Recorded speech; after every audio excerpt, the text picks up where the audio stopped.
ആ ഏകാധിപതിയെ ബൈബിൾ വിളിക്കുന്ന പേരാണ് എതിർ ക്രിസ്തു. കരമാർഗം, കടൽ മാർഗം, ആകാശമാർഗം ലോകത്തിൻ്റെ എല്ലായിടത്തേക്കും ഇത് കൊണ്ടെത്തിക്കാൻ പറ്റുന്ന ജിയോഗ്രഫിക്കൽ ലൊക്കേഷനാണ് ഇറാഖ്. എൻ്റെയും നിങ്ങളുടെയും കൺമുമ്പിൽ ഇറാഖ് പട്ടണത്തിൽ സംഭവിക്കാൻ പോകുന്ന മാറ്റം എന്തെന്ന് ഞാൻ പറഞ്ഞുകൊണ്ട് ആ വിശാലമായ വിഷയം പാതി വഴി നിർത്തി നേരെ നമ്മുടെ വിഷയം ലഘൂകരിച്ചേക്കാം.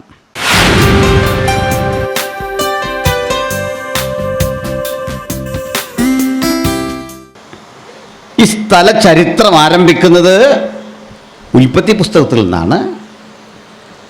അവിടെ ഒരു ഭരണാധികാരി ഉണ്ടായിരുന്നു. അയാളാണ് ആദ്യമായി മനുഷ്യരാശിയെ ബഹുദൈവാരാധനയിലേക്കും തെറ്റായ ആത്മീകതയിലേക്കും കൊണ്ടുപോയതെന്നും ആ നാട്ടിൽ നിന്നാണ് എല്ലാത്തരം തിന്മകളും പിറവി കൊണ്ടതെന്നും ആ നാടും നഗരവും ദൈവമക്കളെ ധാരാളമായി കൊന്നൊടുക്കിയെന്നും ആ സ്ഥലം ദൈവത്തിൻ്റെ പ്രവാചകന്മാരുടെ ശാപത്തിന് വിധേയമായെന്നും ആ സ്ഥലത്ത് നിന്ന് ദൈവപുരുഷനായ അബ്രഹാം ഇറങ്ങിപ്പുറപ്പെട്ട് യെറുസലേമിലെത്തി എന്നും പറഞ്ഞു. അത്രയും മനസ്സിലായോ? അബ്രഹാം എത്തപ്പെട്ടു, ദൈവാലയം രൂപപ്പെട്ടു. സോളമൻ്റെ കാലത്ത് ദൈവാലയം രൂപപ്പെട്ടു, പ്രമാണങ്ങൾ സുശക്തമായി. പക്ഷെങ്കിൽ അബ്രഹാം മുതലുള്ള 28ാമത്തെ തലമുറ പരാജിതരായി വീണ്ടും പഴയ സ്ഥലത്തെത്തിയെന്നും അവരുടെ പേരാണ് ശദ്രക്ക്, മേശക്ക്, അബേദ്നെഗോ, ദാനിയേൽ തുടങ്ങിയവർ. അവരുടെ ഊർജ്ജസ്വലതയും ബുദ്ധിശക്തിയും ബാബിലോൺ എന്ന രാജ്യത്തിന് വേണ്ടി ഉപയോഗിക്കാൻ പാകത്തിന് രാജാവ് സജ്ജീകരിച്ച എല്ലാ തന്ത്രങ്ങളെയും അവരതിജീവിച്ചെന്നും പ്രവാചകന്മാരുടെ പ്രവചനത്തിൻ്റെ ബലമായി ആ നാട് തന്നെ തകർന്നെന്നും ഇന്ന് ലോകരാഷ്ട്രീയത്തിൻ്റെ ഭൂപടത്തിൽ അതില്ല എന്നും പറയണം. ഒറ്റവാക്കിൽ പറഞ്ഞാൽ ബാബിലോണിൻ്റെ ഉദയവും അസ്തമയവുമാണ് നമ്മൾ പറഞ്ഞത്. പക്ഷേ ഒരാശങ്കയ്ക്ക് പ്രസക്തിയുണ്ട്. വെളിപ്പാട് പുസ്തകത്തിൽ നിന്നൊരു വാക്യം നമ്മൾ വായിച്ചു. പിന്നെ ശക്തനായൊരു ദൂതൻ തിരികല്ലോളം വലുതായ ഒരു കല്ലെടുത്ത് സമുദ്രത്തിൽ എറിഞ്ഞിട്ട് പറഞ്ഞു, ഇങ്ങനെ ഹേമത്തോടെ ബാബിലോണിനെ എറിഞ്ഞു കളയും. ഇനി അതിനെ കാണില്ല. വാക്യം വായിക്കാൻ ഒരു മൈക്കെടുത്ത് വെച്ചോ, പിന്നെ ആളുണ്ടോ? അപ്പോൾ ഇങ്ങനെ ബാബിലോണിനെ നശിപ്പിക്കും. വാദ്യക്കാർ, വൈണികന്മാർ, മറ്റ് കലാകാരന്മാരൊന്നും ഇനി അവിടെ ഉണ്ടാവില്ല. അവിടെ യന്ത്രങ്ങൾ ഇരമ്പുന്ന ശബ്ദം കേൾക്കാൻ കഴിയില്ല. വൈദ്യുത വെളിച്ചം നഷ്ടമാകും. ആ നാട് ഇരുട്ടിൽ അമരും. ആ നാട് തകരും എന്ന് അവസാന ഗ്രന്ഥമായ വെളിപ്പാടിൽ എഴുതിയിരിക്കുന്നു. ഈ മഹാനഗരത്തിൻ്റെ തകർച്ച വെളിപ്പാട് പുസ്തകത്തിൽ പറയുമ്പോൾ വെളിപ്പാട് ഒടുവിലത്തെ പുസ്തകമാണ്. ഇത് പഴയ നിയമത്തിൽ തകർന്നു. ഇനി പണിയില്ല. പണിയില്ലെന്ന് മാത്രമല്ല, യെശയ്യാ പ്രവചിച്ചു, അതിൽ ഒരു നാളും കുടിപ്പാർപ്പുണ്ടാവില്ല. ഭൂതങ്ങൾ നൃത്തം ചെയ്യും. ആ സ്ഥലത്ത് മൂങ്ങകൾ, ചെന്നായ്ക്കൾ, കുറുനരികൾ ഓലിയിടുമെന്ന് എങ്ങനെ പ്രവചിച്ചോ അതിനെ അന്വർത്ഥമാക്കും വിധം ഇന്ന് ഇറാഖ് സന്ദർശിക്കുന്ന ഏതൊരാൾക്കും കാണാം, ആ നഗരം തകർന്നു കിടക്കുന്നു. ക്രിസ്തുവിന് 600 കൊല്ലം മുമ്പ് അത് തകർന്നു. അങ്ങനെയെങ്കിൽ അവിടെ നിന്ന് ഏതാണ്ട് 700 കൊല്ലം 95 എത്തുമ്പോൾ വിശുദ്ധ യോഹന്നാൻ എഴുതുന്ന വെളിപ്പാട് പുസ്തകത്തിൽ അദ്ദേഹം പറയുകയാണ്, ഇങ്ങനെ ബാബിലോണിനെ നശിപ്പിക്കും. അപ്പോൾ അതെന്താണ്? അപ്പോൾ ഒരു കാര്യം എളുപ്പത്തിൽ പറഞ്ഞു തീർക്കാം, എന്നിട്ട് വായനാ ഭാഗത്തിലേക്ക് കിടക്കാം. ഇന്നലെ അവിടേക്ക് വന്നില്ല. ആ സ്ഥലത്ത് അബ്രഹാം വന്നതേ ഉള്ളൂ, നമ്മൾ വന്നില്ല. എന്നതിലേക്കാണ് യാത്ര. സഹചരേ, പണ്ട് അന്ന് തകർന്നു പോയ ബാബിലോൺ ആ നഗരം പുനർനിർമ്മിക്കുമെന്നല്ല, അന്ന് കണ്ട തിന്മകളോടുകൂടി ഒരധർമ്മ സംസ്കാരമായി, എല്ലാത്തരം മലിനതകളുടെയും കേന്ദ്രമായി, ഒരധോലോകമായി, മയക്കുമരുന്നുകളുടെ കേന്ദ്രമായി, മദ്യപാനികളുടെ താവളമായി, ഏറ്റവും മോശപ്പെട്ട നിലവാരത്തിൽ ബാബിലോൺ ചരിത്രത്തിലേക്ക് തിരിച്ചു വരും. ഇതും ബൈബിൾ പറയുന്നു. ആ ഒരു പ്രവചന ഭാഗം നമ്മൾ വായിക്കാൻ പോവുകയാണ്.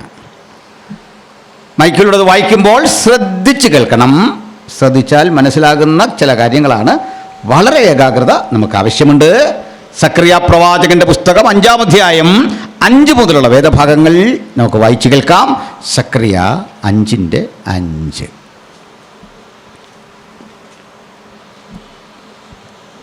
അനന്തരം എന്നോട് സംസാരിക്കുന്ന ദൂതൻ പുറത്തു വന്ന് എന്നോട്, നീ തല പൊക്കി ഈ പുറപ്പെടുന്നത് എന്താകുന്നു എന്ന് നോക്കുക എന്ന് പറഞ്ഞു. സക്കറിയ പ്രവാചകന്റെ ഒരു ദർശനമാണ് കാണുന്നത്. എന്നോട് സംസാരിക്കുന്ന ദൂതൻ പുറത്തു വന്ന് എന്നോട് പറഞ്ഞു, ഈ പുറപ്പെടുന്നത് എന്താണ് എന്ന് നീ നോക്കുക. അത് എന്തെന്നും ഞാൻ ചോദിച്ചതിന്, പുറപ്പെടുന്നതായൊരു ഏഫ എന്ന് അവൻ പറഞ്ഞു. അപ്പോൾ കാഴ്ചയിൽ പ്രവാചകൻ കണ്ടത് ഒരു ഏഫ. ഏഫ എന്ന് പറഞ്ഞാൽ എന്താ? ഏഫ എന്ന് പറഞ്ഞാൽ കണ്ടോ, 78ാമത് കൺവെൻഷനാണ്. ഏഫ എന്ന് പറഞ്ഞാൽ അല്ലല്ല, ഏഫ എന്ന് പറഞ്ഞാൽ ചിലർ ആദ്യം കേൾക്കായിരിക്കും അല്ലേ? അതിപ്പോൾ എൻ്റെ കുഴപ്പമാണോ? ഞാനൊരു കൺവെൻഷനിൽ ഈ വംശീയതയും ചാതുർവർണ്ണയും ഒക്കെ പ്രസംഗിച്ച കൂടെ നായരെന്നും നാടാരെന്നും ഈഴവരെന്നും പുലയരെന്നും പറയരെന്നും ഒക്കെ പറയേണ്ടി വന്നു. ഇത് കേട്ടൊരാൾ പറഞ്ഞു, ഇതൊക്കെ മോശമാണല്ലോ. ഞാൻ ചോദിച്ചാൽ ഞാൻ ഉണ്ടാക്കിയതാണോ? ഞാനുണ്ടാക്കിയല്ല, ഈ രാജ്യം ഉണ്ടാക്കി വെച്ചതാണ്. എന്നിട്ട് ഒന്നുകൂടെ പറഞ്ഞു, ഈ നാട്ടിൽ ഏറ്റവും വലിയ വർഗീയവാദി ആരാന്നറിയണ്ടേ? വലിയ ഓഫീസറാണ്. പുള്ളിയാ ജാതി ചോദിക്കുന്നതല്ല. ഇത്രയും വലിയൊരു വർഗീയവാദി നമ്മുടെ രാജ്യത്തില്ല. ഏത് കാര്യത്തിനും ജാതി ചോദിക്കും അല്ലേ? പിന്നെ ജാതിയുടെ കാര്യം ചോദിച്ചപ്പോൾ ഞാൻ ഒന്നുകൂടെ പറഞ്ഞു, ഈ മൂർഖനെ മൂർഖനെന്നല്ലാതെ ഭയം കാരണം തത്തമേന്ന് വിളിക്കാൻ പറ്റുമോ? മനസ്സിലായോ? എൻ്റെ കുഴപ്പമല്ല. അപ്പോൾ ഏഫ എന്നുള്ള സാധനം ഞാൻ കൊണ്ടൊന്നല്ല. ബൈബിളിൽ എന്താ ഏഫയുടെ അർത്ഥമെന്ന് അറിയണ്ടേ? നിസാര സംഭവം. ഇതൊരളവ് പാത്രമാണ്. അളവ് പാത്രം. നമ്മുടെ നാട്ടിൽ നെല്ലളക്കുന്ന പറ പോലെയുള്ള ഒരു പറ, അത് അറിയാലോ. പണ്ട് മലയാളം 1-ാം ക്ലാസ്സിലൊക്കെ പഠിച്ചിട്ടുണ്ട്. പാഠം 1 ഇല്ലേ? പഠിച്ചിട്ടില്ലേ? ചിലതൊക്കെ അത്രയും പ്രായമായില്ലെന്ന് കാണിക്കാൻ പഠിച്ചിട്ടില്ലെന്ന്. കൊച്ചു പിള്ളേരാന്നുള്ള നിലയല്ലേ അല്ലേ? സമ്മതിച്ചു. ഇപ്പോൾ ജനിച്ച ശിശുക്കൾ അവിടെ ഇരിക്കുന്ന ഭൂരിപക്ഷം പേര് അല്ലേ? പറ, 2 കൊളുത്തും ഒക്കെ ഉള്ള വൃത്താകൃതിയിലെ ഒരു പാത്രം, നെല്ലളക്കുന്ന പാത്രം. അത് മനസ്സിലാകാത്തവർക്ക് വേണ്ടി ഞാൻ പരിഭാഷയൊന്നും മാറ്റുക. കൊച്ചു പിള്ളേർക്ക് ഈ പറയുന്ന പറഞ്ഞാൽ ഞാൻ പിടിയിട്ടില്ല, ഏഫയെന്ന് പറയില്ല. അതുകൊണ്ട് നിങ്ങൾക്ക് വേണ്ടി ഞാൻ മാറ്റിയിടുന്നു. ഒരു ബിരിയാണി ചെമ്പ് ദർശനത്തിൽ കണ്ടു. ഈ കൺവെൻഷൻ വരെ അത് ബിരിയാണി ചെമ്പെന്ന് പറയൂ, അത് കഴിഞ്ഞാൽ മാറ്റും, ഏഫയാക്കും. ഒക്കെ മനസ്സിലാവാനാ. ഒരു ബിരിയാണി ചെമ്പ് പോലെ ചെറിയ രണ്ടാവ്, ചെറിയൊരു പാത്രം. ബാക്കി വായിച്ചു. അതു സർവ്വദേശത്തിലുമുള്ള അവരുടെ അകൃത്യമെന്നും അവൻ പറഞ്ഞു. അത് സർവ്വദേശത്തിലുമുള്ളവരുടെ അകൃത്യം, പാപം, അളന്നെടുക്കാവുന്ന വിധത്തിൽ പാപം നിറച്ചു വച്ചിരിക്കുന്നൊരു പാത്രം. പിന്നെ ഞാൻ വട്ടത്തിലുള്ളൊരു ഈയപ്പലക പൊങ്ങിപ്പോകുന്നതും അവിടെ ഏഫായുടെ നടുവിൽ ഒരു സ്ത്രീ ഇരിക്കുന്നതും കണ്ടു. പിന്നെ കണ്ട കാഴ്ച ഈ ബിരിയാണി ചെമ്പിൻ്റെ അടപ്പാണ്. ഒരു ഈയപ്പലക കൊണ്ടൊരടപ്പ്. അതിന് നടുവിൽ, ഏവയുടെ നടുവിൽ ഒരു ചുമ്മാ സ്ത്രീ എന്നൊന്നും പറയല്ലേ, കേസെടുക്കും. നമുക്ക് ഇച്ചിരി മര്യാദയ്ക്ക് പറയാം. അതും പരിഭാഷ മാറ്റുന്നു. ഏഭയുടെ നടുവിൽ ഒരാൻറ്റി ഇരിക്കുന്നു. ഒരു ആൻറ്റി. പ്രയാസം മാറിയോ? അപ്പോൾ ഒരു പാത്രത്തിനകത്തൊരു ആൻറ്റി. അങ്ങനെ ഇരുന്ന് ഏതെങ്കിലും ദൈവമക്കളുണ്ടെങ്കിൽ ഒന്ന് കൈയുയർത്തിക്കേ. ഇല്ല. ഇപ്പം ശ്രദ്ധിക്കുന്നുണ്ട് കേട്ടെ. അടുത്ത വായിച്ചേ. ഇത് ദുഷ്ടതയാകുന്നു എന്ന് പറഞ്ഞ്. അയ്യോ, കൈ വെക്കാൻ ഞാൻ നന്നായി. കക്ഷി ആരാ? ദുഷ്ടത. പാത്രം എന്താ? അകൃത്യം. അകൃത്യത്തിൻ്റെ പാത്രത്തിൽ ദുഷ്ടത നിറഞ്ഞൊരു സ്ത്രീ ഇരിക്കുന്നു. പിന്നെ അവൻ അവളെ ഏഫായുടെ അകത്താക്കി ഈയ പലക കൊണ്ട് അടച്ചു. ദൂതന് വിവരം ഉണ്ടായിരുന്നു. അവൻ ആ സ്ത്രീയെ ഏഭയുടെ ഉള്ളിലാക്കി ഈയപ്പലക കൊണ്ട് അടച്ചു. പിന്നെ ഞാൻ പിന്നെയും തലപൊക്കി നോക്കിയപ്പോൾ 2 സ്ത്രീകൾ പുറത്തു വരുന്നത് കണ്ടു. സ്ത്രീ സമാജം തുടങ്ങാൻ പോവാ. 1 2 അല്ല, വരുന്ന 2 സ്ത്രീകൾ പുറത്തു വരുന്നു. അവരുടെ ചിറകിൽ കാറ്റുണ്ടായിരുന്നു. അവർക്ക് പെരിഞ്ഞാറയുടെ ചിറക് പോലെ ചിറകുണ്ടായിരുന്നു.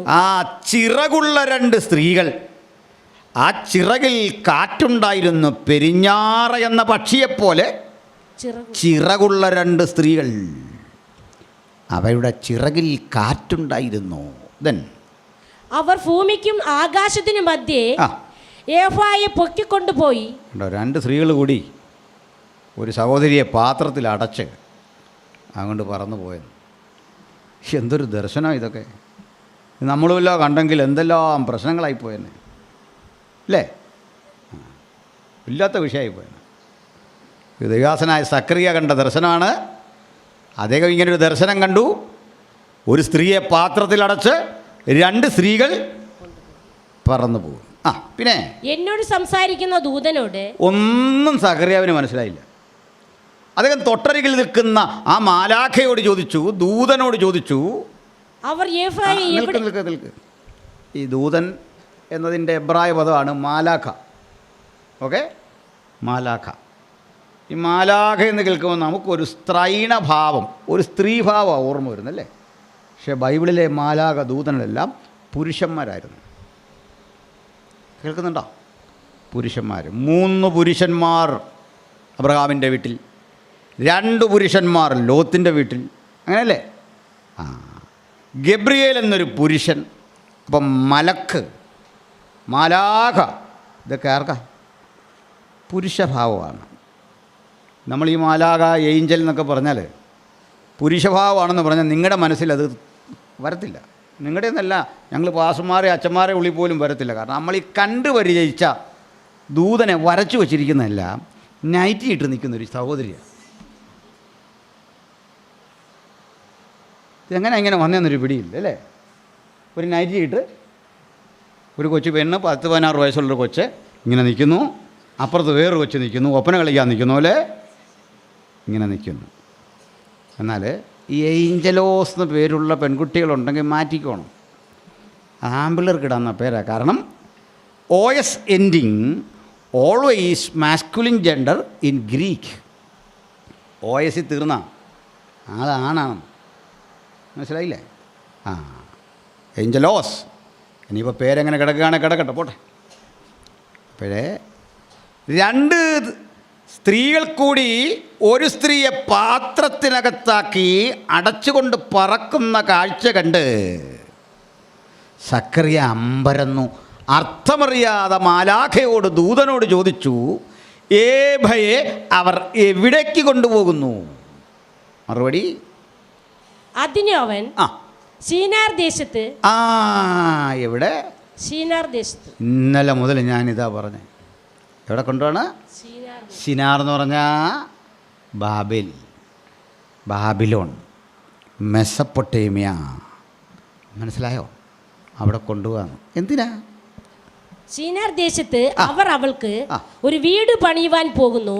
അകൃത്യത്തിനൊരു വീട്, പാപത്തിനൊരു വീട്, ദുഷ്ടതയ്ക്കൊരു വീട് ഇത് നിർമ്മിക്കാൻ വേണ്ടി പോകുന്നു.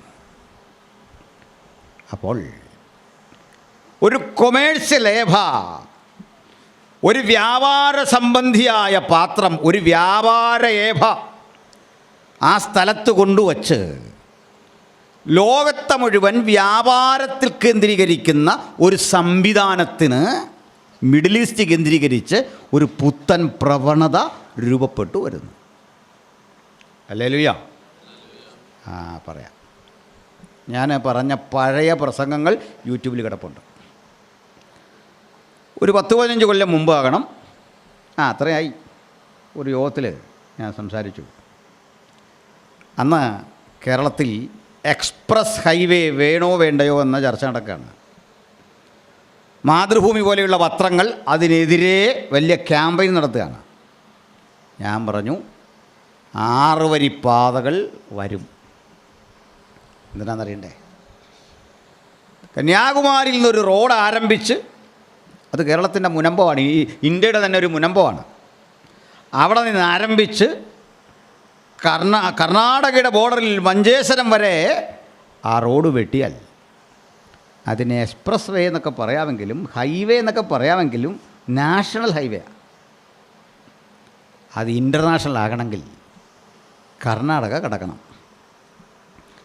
കർണാടക കടന്ന് മഹാരാഷ്ട്ര കടന്ന് പഞ്ചാബും കാശ്മീരും ഒക്കെ കടന്ന് ഈ റോഡ് അങ്ങ് അറ്റത്ത് ചെല്ലുമ്പോൾ നാഷണലാവും. അപ്പുറം കടന്നാൽ ഇൻ്റർനാഷണലാവും. ഈ റോഡ് കടന്നു പോകുന്ന വഴി, ആ മേഖല നിങ്ങൾ ഒരു മാപ്പ് എടുത്തിട്ട് വരയ്ക്കണം. വരച്ചാൽ നിങ്ങൾ ചെന്നെത്തുന്ന മിഡിൽ ഈസ്റ്റിലെ സുപ്രധാന സ്ഥലം ഇറാഖ്. എന്തിനാ പറഞ്ഞെന്നറിയണ്ടേ? ഈ സ്ഥലത്ത് 666 എന്ന മാന്ത്രിക സംഖ്യയിലൂടെ വ്യാപാര ഏഭയുടെ അല്ലെങ്കിൽ എതിർ ക്രിസ്തുവിൻ്റെ അധാർമികതയുടെ ദുഷ്ടതയുടെ ആധിക്യം വർദ്ധിച്ചിട്ട് എല്ലാത്തരം ഉൽപ്പന്നങ്ങളും വിറ്റഴിക്കപ്പെടുന്ന ഒരു മാർക്കറ്റ് രൂപപ്പെടാൻ പോകുന്നു. സാധനങ്ങൾ പർച്ചേസ് ചെയ്യാനാണ് നമുക്ക് ഈ വഴി. ഞാൻ 15 കൊല്ലം മുമ്പ് പറഞ്ഞത് ഇവിടെ കിടപ്പുണ്ട്, യൂട്യൂബിൽ കിടപ്പുണ്ട്. ഞാനിത് പ്രസംഗമെല്ലാം കഴിഞ്ഞ് തിരുവനന്തപുരത്തൊരു യോഗം കഴിഞ്ഞ് 2010 ജനുവരി മാസം 2-ാം തീയതി വീട്ടിൽ ചെല്ലുമ്പോൾ ഉറങ്ങി നേരം വെളുക്കുമ്പോൾ എന്നെ പാസ്റ്റർ ജോബിറ്റി അലക്സ് വിളിച്ചു. എന്നോട് പറഞ്ഞു, ദേവാസനെ, ഞങ്ങൾ കഴിഞ്ഞ ദിവസം ആ CD കേൾക്കുന്ന CD ഉള്ള കാലമാണ്. ഇന്നത്തെ മനോരമ പത്രം വായിക്കണം. അമ്പരപ്പിക്കുന്നൊരു വാർത്ത ഫ്രണ്ട് പേജിൽ. ഞാൻ മനോരമ നോക്കിയപ്പോൾ എന്താണെന്നറിയണ്ടേ? ഇന്ത്യ ചൈന അതിർത്തിയിൽ വലിയ പണിയാണ്, ബുൾഡോസറൊക്കെ കൊണ്ടിട്ട് വലിയ പണി നടക്കുകയാണ്. അപ്പം നമ്മൾ ഓർത്തു അതിര് മാന്തുകയെന്നോർത്ത് നമ്മൾ പേടിച്ചു പോയി. അപ്പം നമ്മൾ പെട്ടെന്ന് ചൈനയെ വിളിച്ചിട്ട് ചോദിച്ചു, എന്താ പരിപാടി? ഇപ്പം ചൈനയുടെ മറുപടി, അതിരുമാന്ത് അല്ല, കരമാർഗം 48 മണിക്കൂർ കൊണ്ട് ഇറാഖിലെത്താൻ ഒരു റോഡ് കിട്ടുക. ഇതിലെ പോകുന്നറിയണ്ടേ? താജിക്കിസ്ഥാൻ, ഉസ്ബെക്കിസ്ഥാൻ, അവിടുന്ന് നേരെ ഗൾഫ് രാജ്യങ്ങളിലേക്ക് നേരെ ഞാൻ കടക്കും. ആ പോകുന്ന പോക്കിലെ ഏറ്റവും പ്രധാനപ്പെട്ട സിറ്റിയുടെ പേരാണ് ഇറാഖ്. തീർന്നില്ല. എൻ്റെയും നിങ്ങളുടെയും കൺമുമ്പിൽ ഇറാഖ് പട്ടണത്തിൽ സംഭവിക്കാൻ പോകുന്ന മാറ്റം എന്തെന്ന് ഞാൻ പറഞ്ഞുകൊണ്ട് ആ വിശാലമായ വിഷയം പാതി വഴി നിർത്തി നേരെ നമ്മുടെ വിഷയം ലഘൂകരിച്ചേക്കാം. എന്തെല്ലാമായിത്തീരും ഇറാഖ്? അവിടെ എന്തെല്ലാം വിറ്റഴിക്കും? അധർമ്മം ശക്തിപ്പെടുന്ന, ദുഷ്ടത ശക്തിപ്പെടുന്ന, പാപം ശക്തിപ്പെടുന്ന വിനിമയ മാർഗങ്ങളിലൂടെ എന്തെല്ലാം നിങ്ങൾക്ക് വില കൊടുത്തു വാങ്ങാം ആ സ്ഥലത്ത് നിന്നറിയാൻ വെളിപ്പാട് പുസ്തകം 18-ാം അധ്യായം 10 മുതലുള്ള വാക്യങ്ങൾ വായിക്കുക. അവിടെ രൂപപ്പെടുന്ന മാർക്കറ്റിൽ കിട്ടുന്ന വസ്തുക്കൾ എന്തൊക്കെ എന്ന് പരിശോധിച്ചു പോകാം. വെളിപ്പാട് 18-ന്റെ അയ്യോ അയ്യോ മഹാനഗരമായ ബാബിലോണേ, ബലമേറിയ പട്ടണമേ, 1 മണിക്കൂർ കൊണ്ട് നിന്റെ ന്യായവിധി വന്നല്ലോ എന്ന് പറയും. പിന്നെ ഭൂമിയിലെ വ്യാപാരികൾ ഭൂമിയിലെ വ്യാപാരികൾ എന്ന് പറഞ്ഞാൽ മൾട്ടിനാഷണൽ കോർപ്പറേറ്റുകൾ, ഭൂമിയിൽ വ്യാപാരമുള്ളവരെ, ഒരു ചെറിയ നാട്ടിലോ ജില്ലയിലോ ഒതുങ്ങാത്ത പാൻഡലൂൺ പോലെ, അംബാനിയെപ്പോലെ, അദാനിയെപ്പോലെയുള്ള കോടീശ്വരന്മാർ മുതലിറക്കിക്കൊണ്ട്, വാൾമാർട്ടിനെ പോലെ, ബിൽഗേറ്റ്സിനെ പോലെയുള്ള ലോക കോടീശ്വരന്മാർ മുതലിറക്കി ഈ നാടിനെ എങ്ങനെ പണിയും എന്ന് വെളിപ്പാട് പുസ്തകം പഠിപ്പിക്കുന്നു. ഭൂമിയിലെ വ്യാപാരികൾ പൊന്ന്, വെള്ളി, രത്നം, മുത്ത്. നിൽക്ക്, ഇത്രയും കേന്ദ്രീകരിച്ചൊരു കാര്യം പറയാം. ജൂവൽസ്, ഏറ്റവും നല്ല ആഭരണങ്ങളുടെ വിപണി ഇറാഖ് പട്ടണത്തിൽ ശക്തിപ്പെടും. അത് പെട്ടെന്ന് പറഞ്ഞിട്ട് ഞാൻ എക്സ്പ്ലെയിൻ ചെയ്യാം. താഴോട്ട് വായിച്ചേ.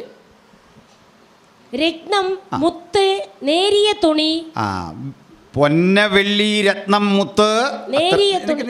ക്രമത്തിന് വായിക്കണം. പൊന്ന, വെള്ളി, രത്നം, മുത്ത്. ഇനി വായിക്കുമ്പോൾ അതിൻ്റെ ബാക്കി മതി. പിന്നെ പഴയ കയറി അങ്ങോട്ട് പിന്നെയും വായിക്കല്ലേ, കുഴപ്പമാവും. വീട്ടിലെ വിഷയം പോലും ഇതാ, നമ്മുടെ എല്ലാം വീട്ടിൽ വരുന്ന വിഷയം അല്ലേ. ഈ ചോദിക്കാത്തെല്ലാം കൂടെ പറയും അല്ലേ. പോട്ടെ. അതുകൊണ്ട് ആരവിടെ നന്ദി പറഞ്ഞപ്പോൾ പറഞ്ഞു, എൻ്റെ ഭാര്യ ഒന്നും മിണ്ടാതിരിക്കുന്ന ഒരാളാണ്. ഞാനത് ഓർത്ത്, ദൈവമേ അവളെക്കുറിച്ച് തന്നെയാണോ ഈ പറയുന്നത് ഇങ്ങനെ. അപ്പോൾ അതുകൊണ്ട് നമുക്ക് അധികം പ്രശ്നം ഉണ്ടാക്കല്. കൃത്യാവശ്യമുള്ള സാധനം മാത്രം പറയണം അല്ലേ. എക്സാമിനൊരു നിയമമുണ്ട്, don't do more than required അല്ലേ. അത്ര അവിടെ നിൽക്കണം. നെഗറ്റീവ് മാർക്ക് വരും അവരല്ലേ, ശ്രദ്ധിച്ചു. ഭൂമിയിലെ രാജാക്കന്മാർ, ഭൂമിയിലെ വ്യാപാരികൾ, പൊന്ന, വെള്ളി, രത്നം, മുത്ത്, ഏറ്റവും നല്ല ജൂവൽസ് അവിടെ കിട്ടും. വില കുറവ്, മാറ്റ് കൂടുതൽ, ഗ്യാരണ്ടി കൂടുതൽ, വാറൻറ്റി കൂടുതൽ, ഒന്നാന്തര ഉൽപ്പന്നങ്ങൾ അവിടെ കിട്ടുമ്പോൾ ഭൂമിയിലെ ഇതര വ്യാപാരശാലകൾ പൂട്ടിക്കെട്ടും. മനസ്സിലായോ?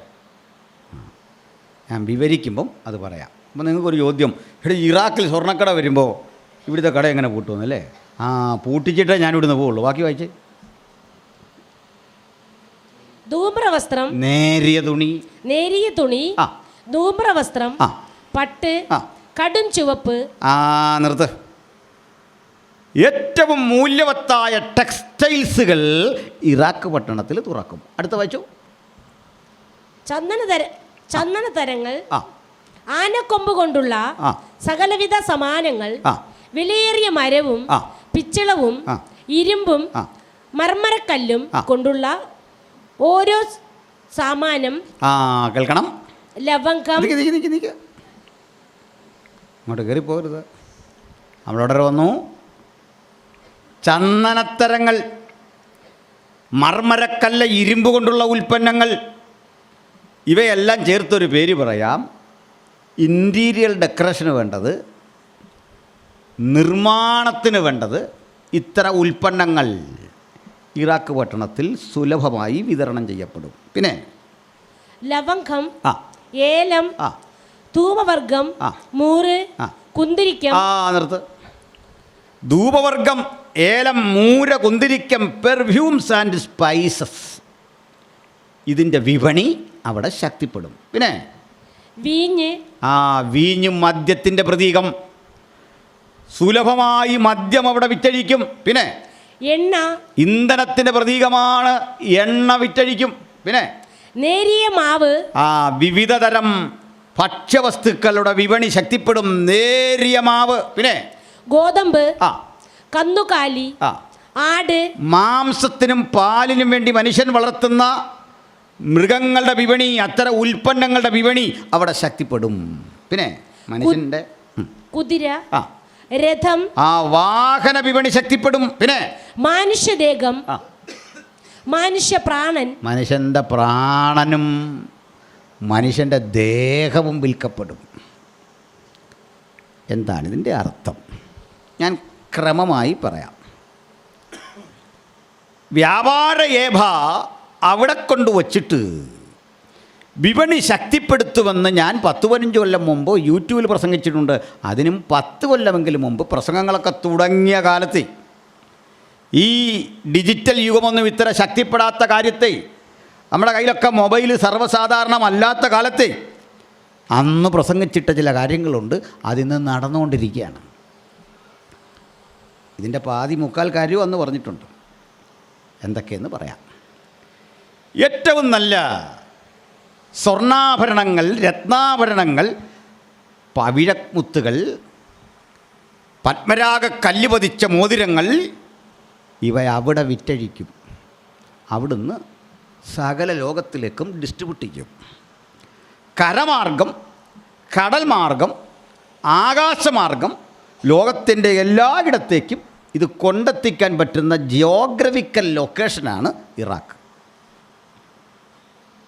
ഒരു ഉൽപ്പന്നം കൊണ്ടെത്തിക്കണേ എല്ലായിടത്തും മൾട്ടിനാഷണൽ കമ്പനികൾക്ക് എത്തിക്കണമെങ്കിൽ അതിന് പറ്റിയ ജിയോഗ്രഫിക്കൽ ലൊക്കേഷനുള്ള സ്ഥലം വേണം. സമുദ്രതീരം വേണം, ആകാശഗതാഗതം വേണം, അതുപോലെ സുപ്രധാന കരമാർഗമുള്ള യാത്ര. ഇതിനെല്ലാം ലോകത്തെ തമ്മിൽ ബന്ധിപ്പിക്കുന്ന ഒരു സുപ്രധാന സ്ഥലമാണ് ബാബിലോൺ.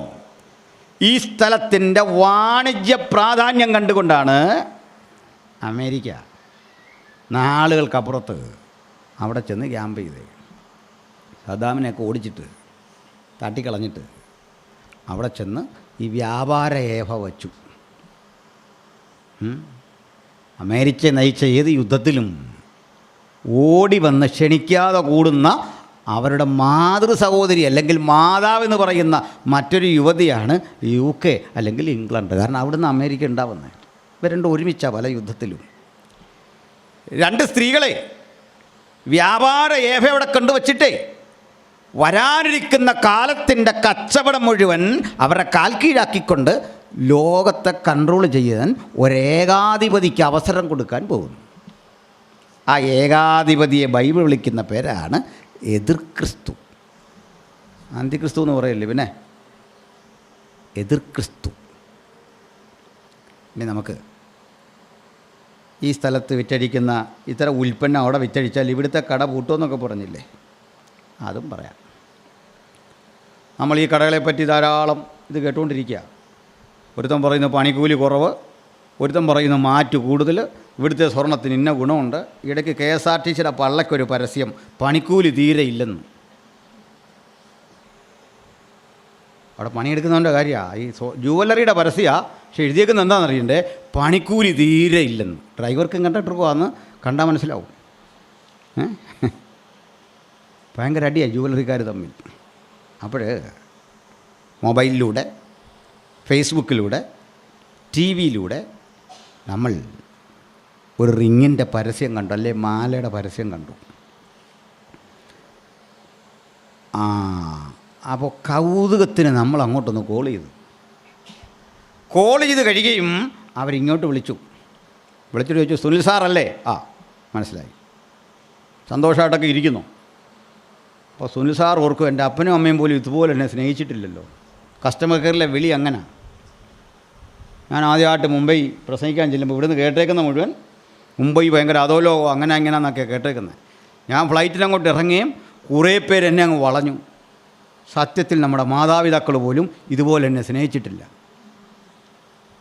സ്നേഹത്തിൻ്റെ വീർപ്പുമുട്ടൽ കൊണ്ട് ഒരുവിധം ഞാൻ ഓടി രക്ഷപ്പെടുകയായിരുന്നു എന്ന് പറഞ്ഞ പോലെയാണ് ഈ കസ്റ്റമർ കെയറിലെ വിളി. അപ്പോൾ നമ്മൾ പറഞ്ഞു, മോതിരം ഒരെണ്ണം വേണം.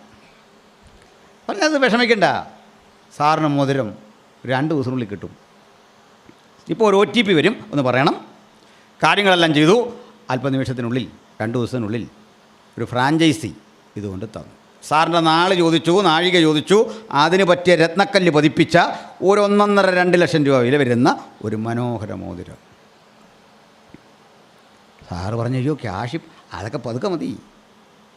മാത്രമല്ല ഇതിൻ്റെ ഇടയ്ക്ക് മോതിരം കരഗതമാക്കിയവന് രോഗമോ പ്രയാസമോ മരണമോ വന്നാൽ പിന്നെ അടയ്ക്കുകയും വേണ്ട. ആകർഷണീയമായ ഈ ഓഫറെല്ലാം കൂടെ കേട്ടപ്പോൾ നമ്മളിതങ്ങ് വാങ്ങി. ഉള്ള പണം അടക്കി അങ്ങനെ 1.5-2 ലക്ഷം രൂപയുടെ ഒരു മനോഹര മോതിരം നമ്മുടെ സെക്രട്ടറിക്ക് കിട്ടി. സങ്കല്പത്തിൽ പറഞ്ഞതിന് നിങ്ങൾ വിഷമിക്കേണ്ട കാര്യമില്ല. മുമ്പേ പറഞ്ഞാൽ അധികം ആരോട് സംസാരിക്കാത്ത അദ്ദേഹം ആ മോതിരവും ധരിച്ചുകൊണ്ട് ഈ വഴിയെ പോകുമ്പോൾ കാണുന്നവരോടൊക്കെ ചോദിക്കാൻ തുടങ്ങി, എന്നാണ്ട് വാർത്തയൊക്കെ സുഖമായിരിക്കുന്നോ? ഇതിനനുസരിച്ച് ഈ പത്മരാഗക്കല്ല് വെട്ടിത്തിളങ്ങി കാണുന്നവർ ചോദിക്കുക, ഇത് എവിടുന്നാണ് വാങ്ങിയേ? അതൊക്കെ പറഞ്ഞു കൊടുത്തു. പക്ഷേ ആശാൻ ഇത് വന്ന് വൈകിട്ട് കിടക്കാൻ നേരം ഊരി വെച്ചിട്ട് ഉറങ്ങി. ആരോ അടിച്ചു മാറ്റി. വിഷമം തോന്നല്ലോ. ആകെപ്പാടെ വിഷമിച്ചു. നേരം വെളുത്ത് പണം പോലും അടച്ചു തീർന്നല്ല. ദുഃഖിതനായിട്ടിരിക്കുമ്പോൾ ആ കസ്റ്റമർ കെയറിന്നൊരു കോള്, സാർ എന്തുകൊണ്ട് സന്തോഷമായിരിക്കുന്നോ? മോതിരം ഇട്ടിട്ടൊക്കെ എങ്ങനെയുണ്ട്? ഇപ്പോൾ പറഞ്ഞു, ഒന്നും പറയണ്ട, അത് കാണാൻ പോയി.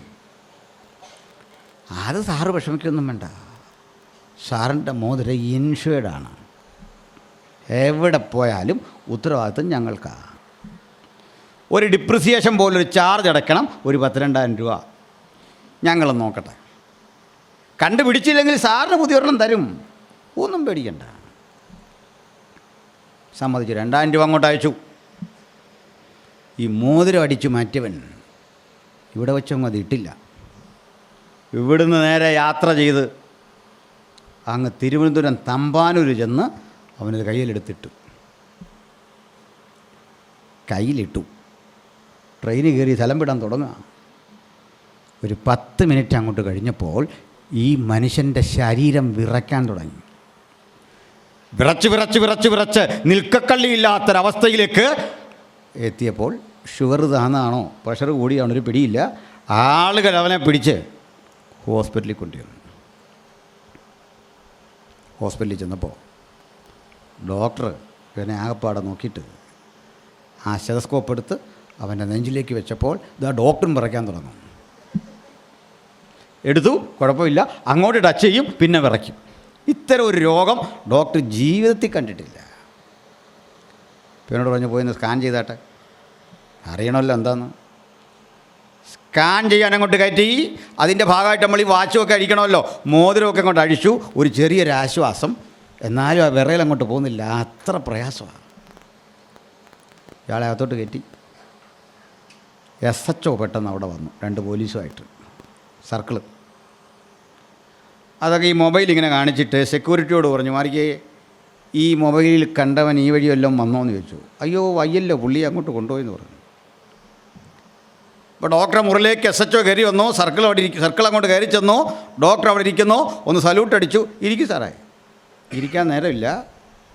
ഇവൻ ഈ വഴി വന്നോ എന്ന് ചോദിച്ചു. ഇങ്ങനെ ചരണ്ടി കാണിച്ചു. വന്നല്ലോ, അകത്തോട്ട് കയറി. SHO പറഞ്ഞു, അത് നിങ്ങൾ ചികിത്സിച്ചാൽ ഈ രോഗം മാറത്തില്ല. ഞാനിടത്തോട് യൂത്ത് ക്യാമ്പിന് ക്ലാസ് എടുക്കാൻ പോയപ്പോൾ അവിടെ കൗൺസിലിംഗ് വിദഗ്ധനുണ്ടായിരുന്നു. എനിക്ക് വചനം പറയുന്ന സമയം കേട്ടോ. കൗൺസിലിംഗ് വിദഗ്ധൻ വന്ന് ഈ കാര്യങ്ങളെല്ലാം പറഞ്ഞിട്ട് പറഞ്ഞു, ചിലതരം കാര്യങ്ങൾ ഇങ്ങനെ കൗൺസിലിംഗ് ഒന്നും നടത്തിയാൽ പോവുകയില്ലെന്ന് പറഞ്ഞു. പിള്ളേർ ചിലതരം മയക്കുമരുന്ന് ഉപയോഗം ഇതൊന്നും മാറുകയില്ലെന്ന് പറഞ്ഞു. ചിലതരം കാര്യങ്ങൾ വിട്ടുപോകാൻ പാടാണെന്ന് പറഞ്ഞു. ഞാൻ എനിക്ക് അവസരം കിട്ടിയപ്പോൾ ഇതെല്ലാം മാറും, അതിൻ്റെ ചികിത്സയുണ്ട്. വൈദ്യശാസ്ത്രത്തിലോ സൈക്കോളജിയിലോ ഒന്നും പറയാത്ത ചികിത്സ, ചിലതരം രോഗങ്ങൾ കൊണ്ട് അത് മാറ്റാൻ ഉള്ള ചികിത്സയുടെ പേര് അഡിയോതെറാപ്പി എന്ന് പറയും. എങ്ങനെയാണ് പറയുന്നത്? അഡിയോതെറാപ്പി. ഒരു ഫീസും വേണ്ട, ഇനി വലിയ കൺസൾട്ടേഷനും വേണ്ട. രോഗമുണ്ടെന്ന് ബോധ്യപ്പെട്ടാൽ മതി. മനസ്സിലായോ ആൾക്കാർക്ക്? സർക്കിൾ അങ്ങോട്ട് കയറുമ്പോൾ ഇവനെ പിടിച്ചു നോക്കി. ഇവനിതെങ്ങനെയും കളഞ്ഞേച്ച് പോയാൽ മതി. എന്താണെന്നറിയണ്ടേ? ഈ മോതിരം അതേ വിധത്തിൽ മാനുഫാക്ചർ ചെയ്തിരിക്കുക, അപകരിച്ചെടുത്തുകൊണ്ട് പോകാൻ പറ്റില്ല. അതിൻ്റെ ശാസ്ത്രീയമായ വശങ്ങളൊക്കെ എടുത്ത് പറയേണ്ടതാണ്, നമുക്ക് നേരമില്ല. ഞാൻ പറയട്ടെ, ഇത്തരം ഉൽപ്പന്നം വന്നാൽ നമ്മൾ ഇവന് ഇവിടെ കിടന്ന് മേടിക്കുമോ? ഇല്ല. അവരെ ഫ്രാഞ്ചൈസികളായി, ഏജൻസികളായി നാട്ടിലെ ജുവലറികൾ ചുരുങ്ങും. ഇങ്ങനെ ഞാൻ ജുവൽസിൻ്റെ മാത്രം കാര്യം പറഞ്ഞെങ്കിൽ തൊട്ടു താഴെ കിടക്കുന്നു നൂതനങ്ങളായ വസ്ത്രവിപണി, പ്രോഗ്രാം ചെയ്ത വസ്ത്രങ്ങളാണ് ഇനി വരാൻ പോകുന്നത്. നോക്കി നിൽക്കുമ്പോൾ ഡിസൈൻ മാറുന്ന, നിറം മാറുന്ന, ക്വാളിറ്റിയുള്ള സുഗന്ധദായകമായ വസ്ത്രങ്ങളുടെ വിപണി വരാൻ പോവാണ്.